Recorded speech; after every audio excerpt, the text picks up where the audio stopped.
Tonight's You and Your Money is brought to you by Access Accelerator.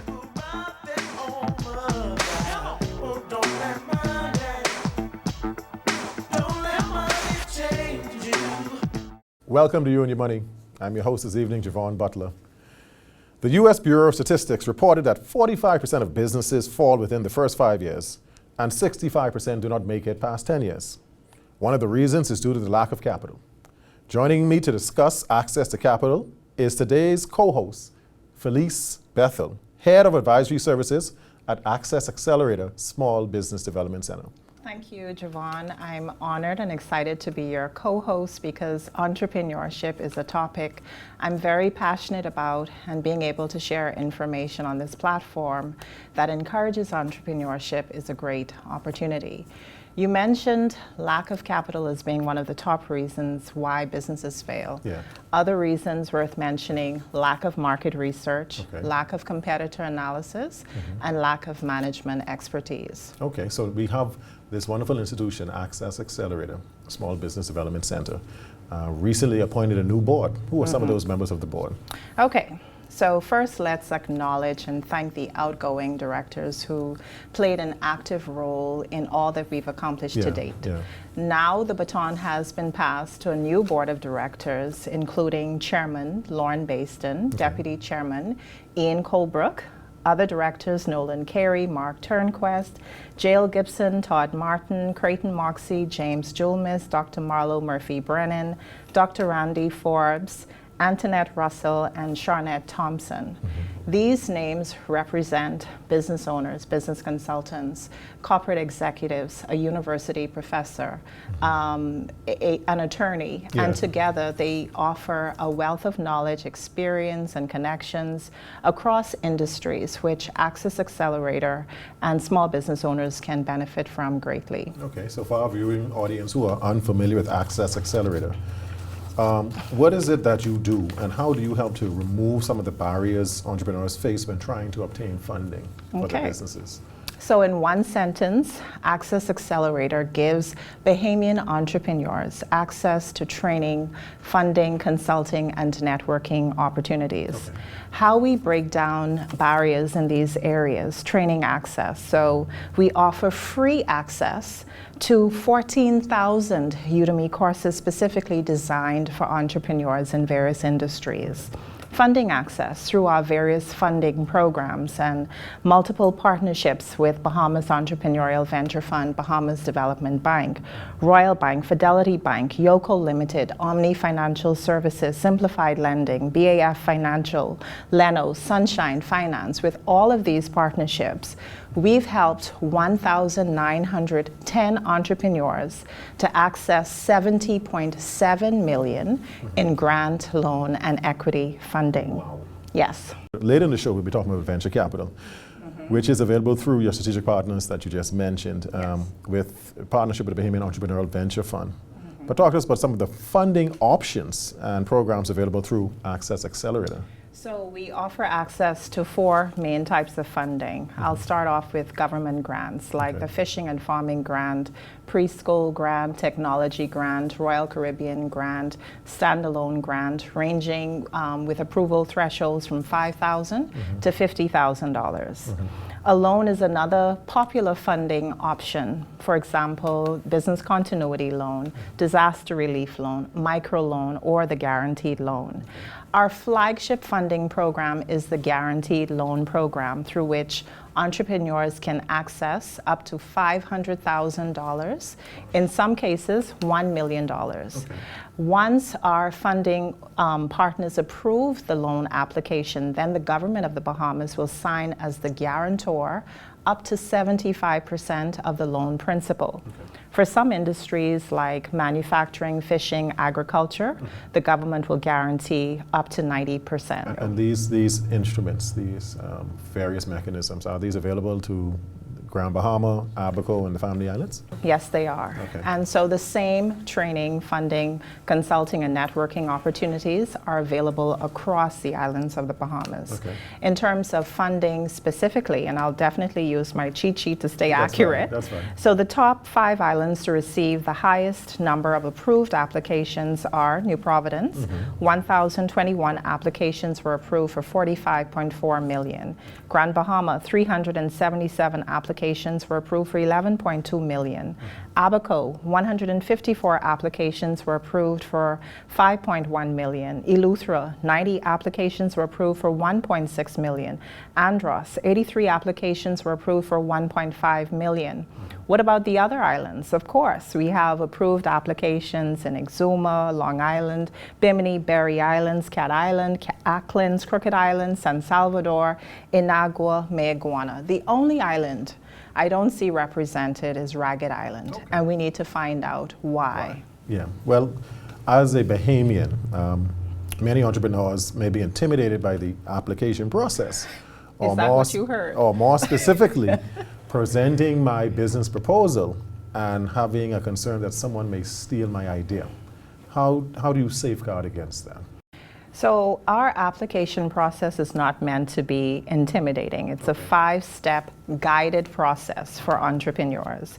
So I'll summarize because Kenron is going to elaborate on that later. Yeah. So the first step, you complete an online registration form, give us general information, business name, personal name, island location, contact information, your phone number, email address. Then you complete an online service request form to tell us specifically what service you're applying for. Are you applying for a Udemy training course? Are you applying for a business plan writer? Are you applying for a BICA accountant to compile or certify your financial statements?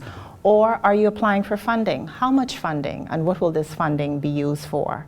Then the third step is where you submit all of your required documents like your business plan, business license, personal statement of affairs, personal identification. Then we have a team of initial reviewers who are going to look at all of your documents, make sure they're in order, make sure your business is viable. And then the fifth step is where the entrepreneur formally presents and defends their business plan to our investment committee. When we talk about confidentiality, so all of our consultants, employees, investment committee members, funding partners, we all sign non-disclosure agreements to protect entrepreneurs' business and personal information. And we protect this through very strict confidentiality guidelines. Okay, well, Phyllice, you've shared a lot of information in this first segment, so we're going to take a brief commercial break. And when we return, we'll be speaking with your colleagues from Access Accelerator, who will explain the rest of the funding process and what happens after that. Okay? This is You and Your Money. We'll be right back. In the Bahamas, small business is big business. More than 90% of the businesses in the Bahamas are classified as micro, small, or medium-sized enterprises, or MSMEs. The Access Accelerator Small Business Development Center was created to serve them. We at the Access Accelerator offer a variety of services to our clients: business advisory services, training and entrepreneurial programming, mentorship and incubation, and advocacy.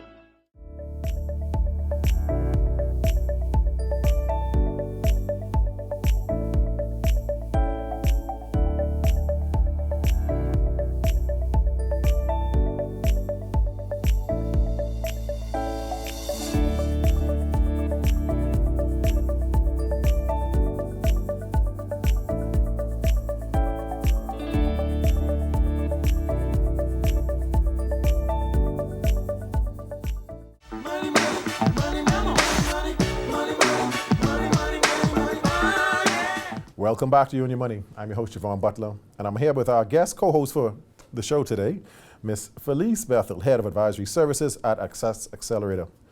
Phyllice, two of your colleagues have joined us. Would you please introduce them to the general public? Sure.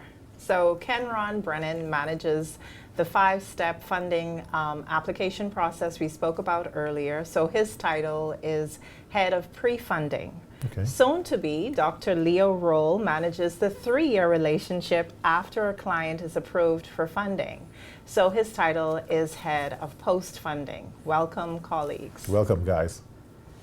Thank you very much. It's a pleasure to be here. Okay. Thank you. Good morning.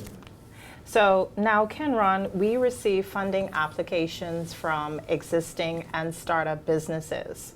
Yeah. A startup is any business that has been operating for less than a year. Obviously, an existing business has been operating for more than a year.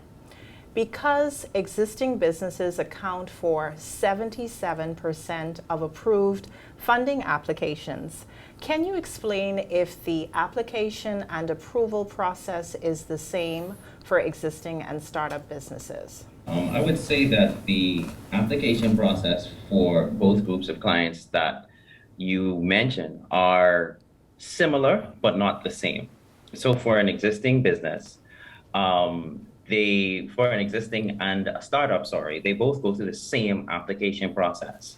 The differentiating factor between each of those groups is whether or not the company has a clearly defined business plan, and that will actually determine how quickly they actually move through and get access to the funding that they desire. What are some of the key performance indicators that demonstrate an existing business is ready for funding? And how do you determine that a new business is viable without proof of concept? That's a very good question. In the case of existing businesses, the key indicator is, or one of them is demand, to say it simply.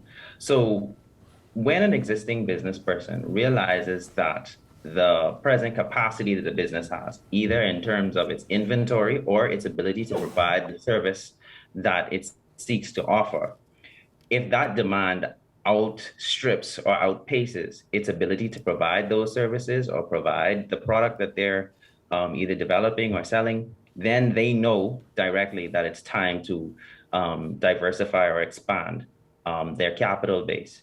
In the case of the second question that you asked, clients would need to demonstrate, first of all, the product or the service that they want to provide. Once we have a clear idea what that product is or that service is, we then need to determine if there is an appetite. So the client would need to demonstrate an appetite for the product or service that they want to offer. Next, they would need to either through a comparative analysis or market research, demonstrate that they have revenue generating potential. So those 3 key indicators are important for our startup businesses.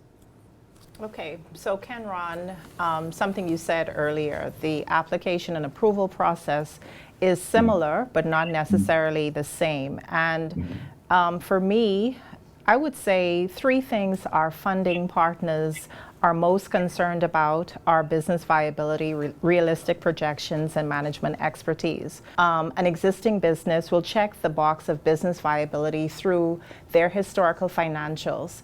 If your business was negatively impacted by the pandemic, I suggest 3-year historical financials to cover 2019 to 2021.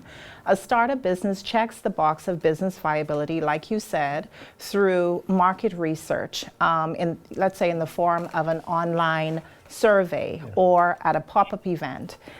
Realistic projections, both have to be conservative in their projected financials.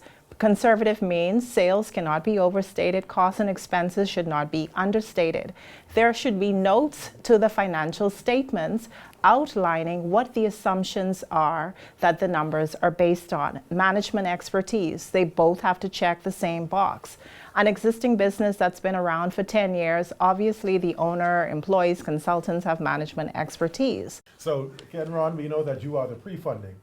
Mr. Rolle, we understand that you are the post-funding. So the question I have for you, sir, once an entrepreneur is approved and disbursements are made, how does Access Accelerator Small Business Development Center help to ensure the entrepreneur is successful? Thank you for that question, Javon. So the Access Accelerator Small Business Development Center, through the post-funding department, has a team of advisors who facilitates what we call, or we term, the 3-year handshake. Okay. What that does is allows the entrepreneur to have sort of a handshake or a whole hand-holding exercise with the advisors that are in my department.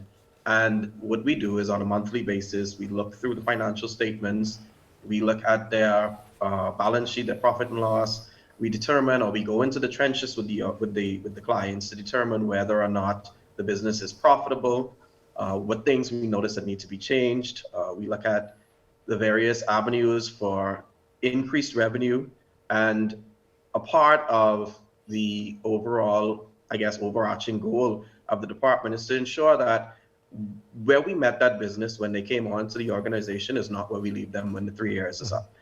We have a guaranteed loan program, and of course, in that program, clients, the 3-year handshake will of course go beyond or be extended beyond the 3 years, because if a client has a guaranteed loan that goes for 10 years, we wouldn't obviously leave them at the 3-year mark. And so while it's meant to be a guide, we have some entrepreneurs, as Ms. Bethel would have stated, who 77% are existing businesses, while only the other portion are startup businesses. So especially with those fledgling businesses, like I like to call them, who are just getting their feet wet in entrepreneurship, we want to ensure that that 3 years is tailored and goes to the maximum And how maximum time.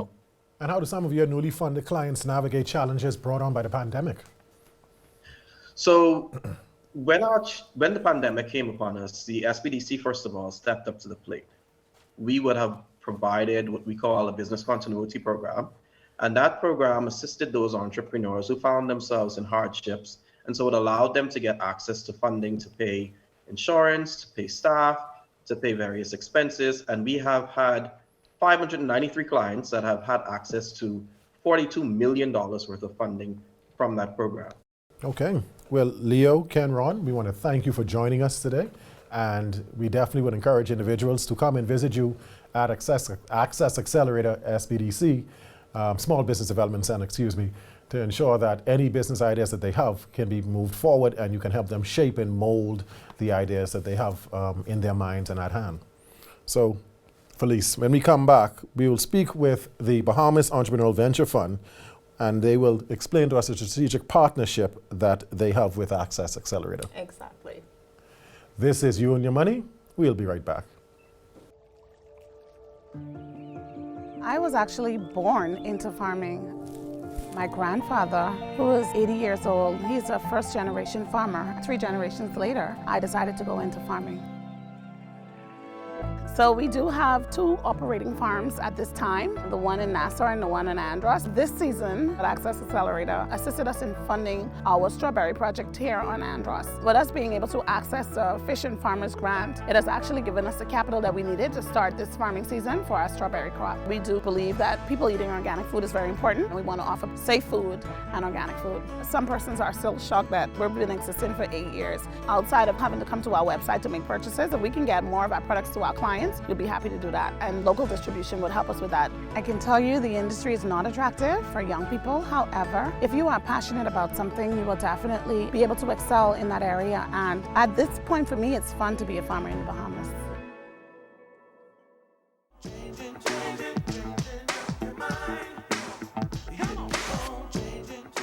Welcome back to You and Your Money.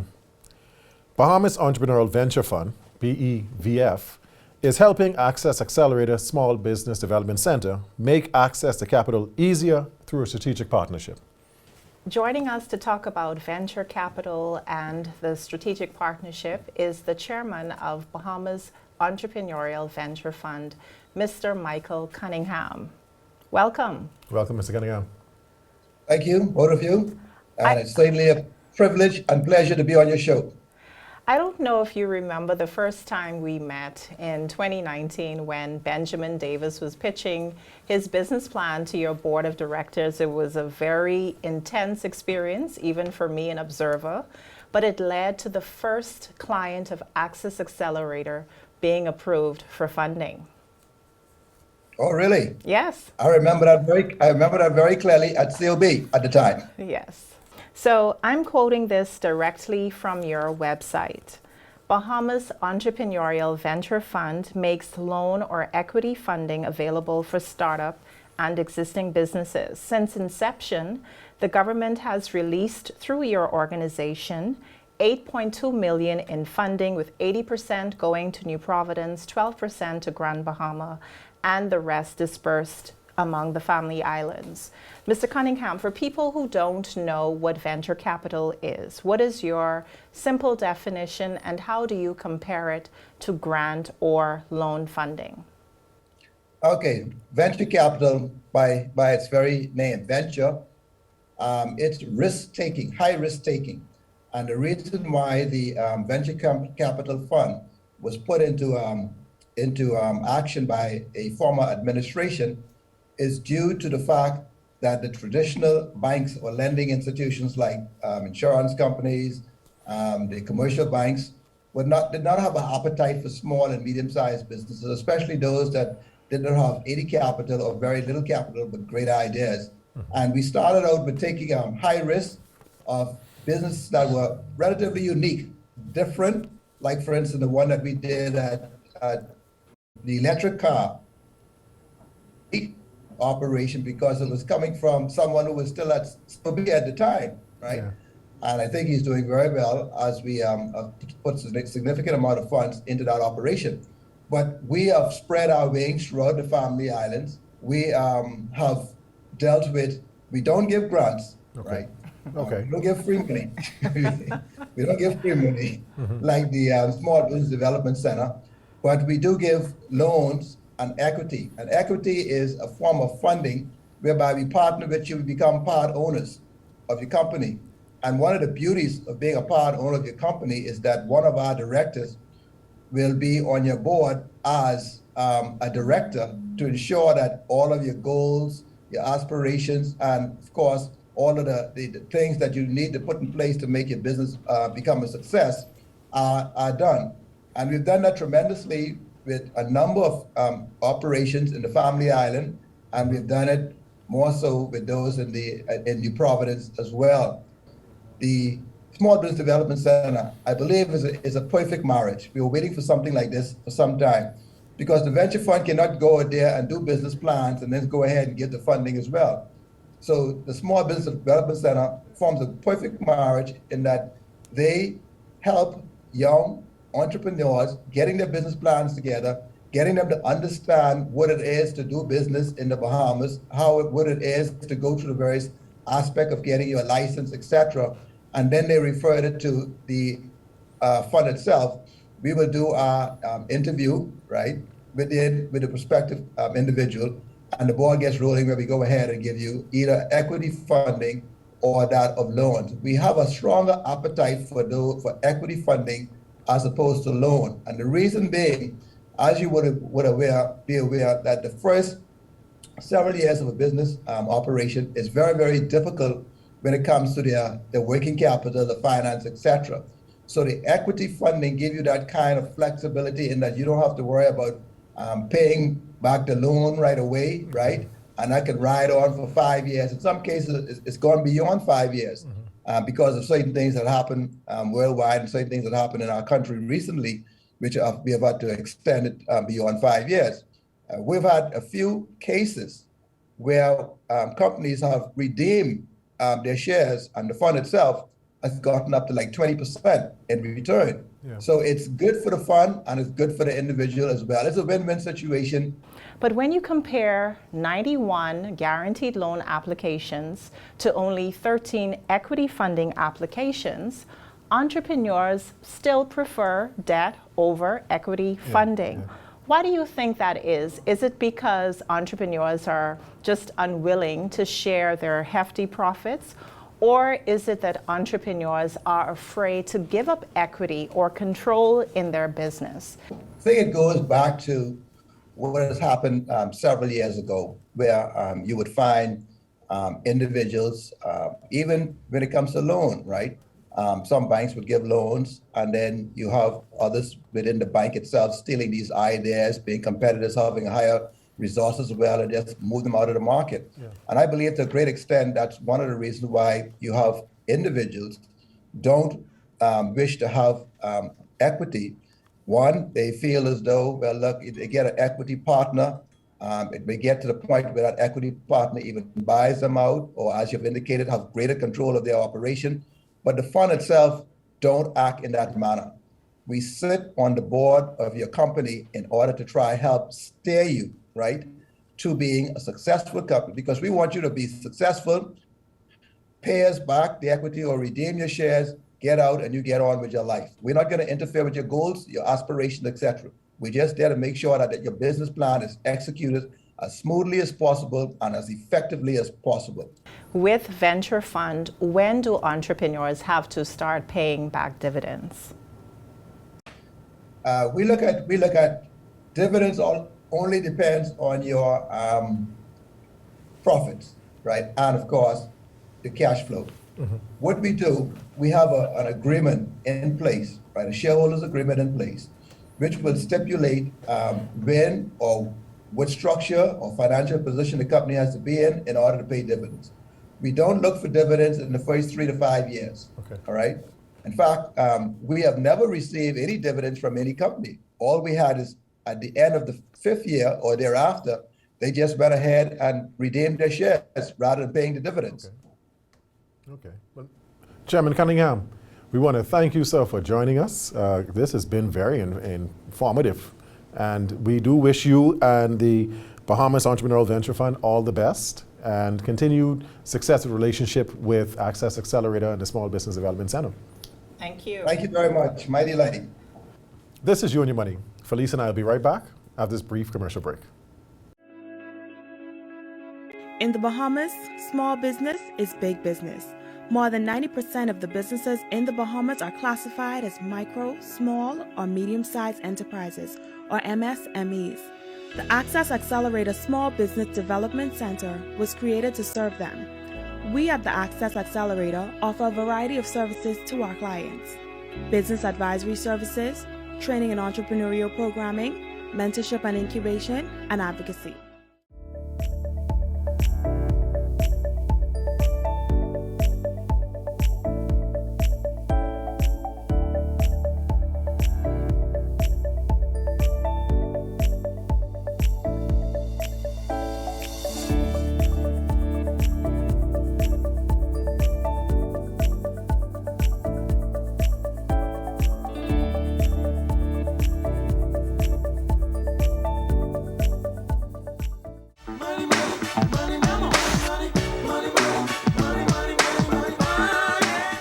Welcome back to the show.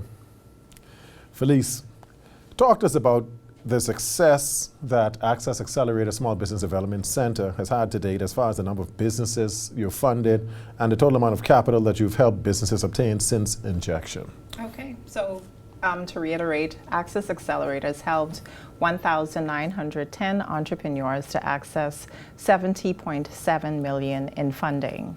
We're also proud that women account for 49% of approved applications. That's a great statistic. Yeah, we are proud that the funding is distributed throughout the Bahamas. New Providence only accounts for 53% of approved applications, meaning the 47% remaining is shared among our family islands. We're also proud of our partnerships with multiple funding partners who share the responsibility of increasing the number of small businesses throughout the Bahamas. We're also proud of our team of highly educated and dedicated employees, consultants, managers who support our offices in New Providence, Grand Bahama, Abaco, Eleuthera, Andros, Long Island, and other islands to come. Okay, so Phyllice, you will be back. We have to do this on a more regular basis. Okay, and thank you. We're excited to find out more about Access Accelerator Small Business Development Center and all of the initiatives that you have going on. Okay, so if you want to find out more information, go to our website, accessaccelerator.org. If you have a question that's not answered on the website, you can reach our help center through the website. You can also phone us or WhatsApp us at 359-0626 or 359-2394. And you can follow us on Facebook and Instagram under Access Accelerator. There you have it. This has been You and Your Money. We thank you for joining us on today's show. God bless. Tonight's You and Your Money was brought to you by Access Accelerator.